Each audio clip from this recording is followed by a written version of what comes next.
Dear students, I hope you are doing well. हम पढ़ रहे हैं फंडामेंटल राइट्स का दूसरा फंडामेंटल राइट जो आर्टिकल 19 से लेके आर्टिकल 22 तक आता है, राइट टू फ्रीडम। आर्टिकल 19 हमने पढ़ा, आज हमने आर्टिकल 20 पढ़ना है जो कि बहुत ही इंपॉर्टेंट आर्टिकल है। आर्टिकल 20 की अगर हम बात करें तो ये बात करता है protection against conviction for offences. देखो, इसको आगे बढ़ाने के लिए आपके लिए रिक्वेस्ट है कि आप इस पेज को फॉलो करें, चैनल को सब्सक्राइब करें और इस वीडियो को शेयर करें। Protection against conviction for offences, देखिए अगर कोई शख्स के खिलाफ क्रिमिनल प्रोसीडिंग चल रही है या वो शख्स जो एक्यूजर है जिसके ऊपर कोई इल्जाम लगा है या वो शख्स जो ऑलरेडी पनिशड है जिसको ऑलरेडी सजा मिल चुकी है, तो ये जो तीनों पर्सन्स हैं इनके कुछ फ्रीडम्स हैं, इनके कुछ राइट्स हैं, वो प्रोटेक्ट होते हैं। किस आर्टिकल की वजह से? आर्टिकल 20 से वो प्रोटेक्ट होते हैं। देखिए, ये जो आर्टिकल 20 है इसके 3 प्रोविजंस हैं। तो पहला प्रोविजन क्या है? Protection against x post facto law. देखिए, कोई शख्स जिसने पास्ट में कोई क्राइम किया लेकिन पास्ट में उस क्राइम के रिगार्डिंग कोई कानून नहीं था, लेकिन अब उस क्राइम के रिगार्डिंग एक कानून बना, ये जो शख्स हैं उसे इस नए कानून से रिट्रोस्पेक्टिवली पनिश नहीं किया जाएगा, यानी that is the thing of the past. से फॉर एग्जांपल 1980 में किसी शख्स ने कोई क्राइम किया लेकिन तब उस क्राइम के रिगार्डिंग कोई कानून नहीं था। अब 2025 में उस क्राइम के रिगार्डिंग एक कानून बना, लेकिन ये जो आज का जो कानून है ये उस 1980 वाले पर्सन पे लागू नहीं होगा। ठीक है, तो ये जो है मैंने कहा था रिट्रोस्पेक्टिव इफेक्ट, तो यहाँ पे रिट्रोस्पेक्टिव इफेक्ट नहीं होगा। तो रिट्रोस्पेक्टिव इफेक्ट क्या होता है? रिट्रोस्पेक्टिव इफेक्ट यही होता है कि अगर आज कानून बना, आज 2025 में ये लागू होगा 1980 वाले पर्सन पे, इसको हम कहते हैं रिट्रोस्पेक्टिव इफेक्ट। लेकिन आर्टिकल 20 हमें बचाता है इस रिट्रोस्पेक्टिव इफेक्ट से। ठीक है, तो ये जो पहला प्रोविजन है इसके रिगार्डिंग एक केस है, तो उसको हम डिस्कस करेंगे, उसको हम पढ़ेंगे। वो क्या है?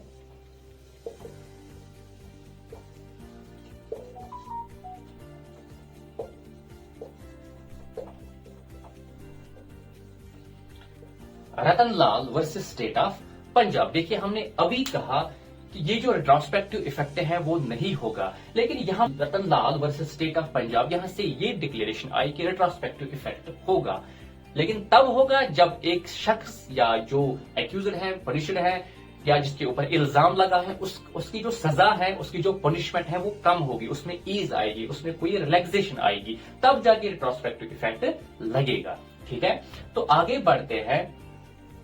दूसरा जो प्रोविजन है इसका प्रोटेक्शन अगेंस्ट डबल जियोपार्डी। तो यहाँ पे क्या कहा गया? यहाँ पे ये कहा गया कि no person can be punished for the same offence more than once, यानी एक बार अगर किसी शख्स ने कोई क्राइम किया, उसको सजा मिली, दोबारा उसी क्राइम पे उसको सजा नहीं मिल सकती है। तो यहाँ पे आर्टिकल 20 जो है वो हमें प्रोटेक्ट करता है, एक शख्स को प्रोटेक्ट, एक सिटीजन को प्रोटेक्ट करता है। देखिए, यहाँ पे अगर हम देखें, यहाँ पे भी एक केस है, वो बहुत ही इंपॉर्टेंट है। वो क्या है?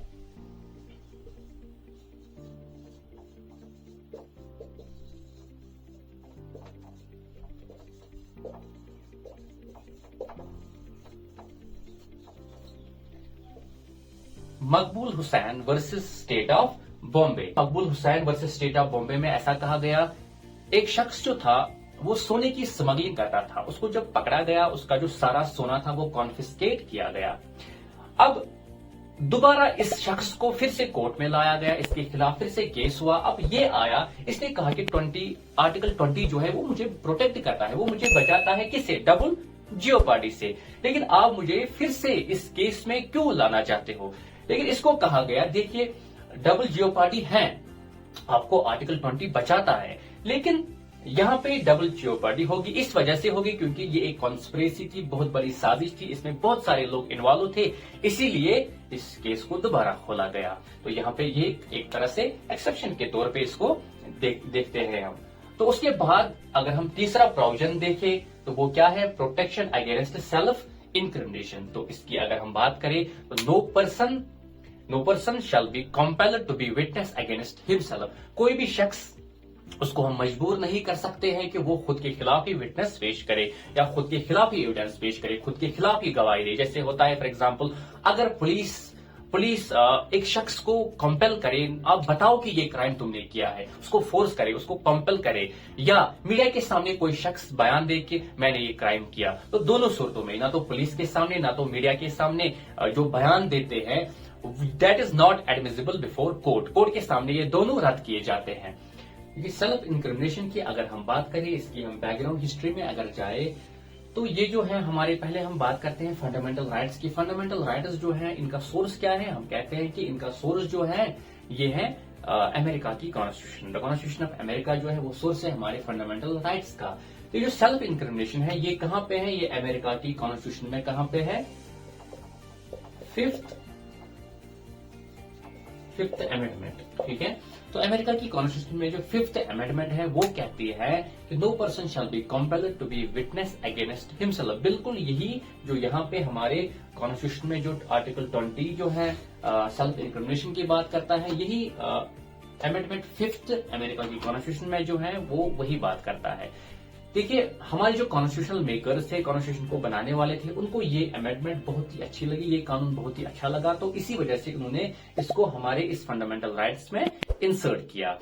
तो ये जो आर्टिकल 20 जो है, इसका जो तीसरा जो प्रोविजन है सेल्फ इंक्रिमिनेशन, तो ये एक सिटीजन को ये राइट देता है, राइट टू रिमेन साइलेंट।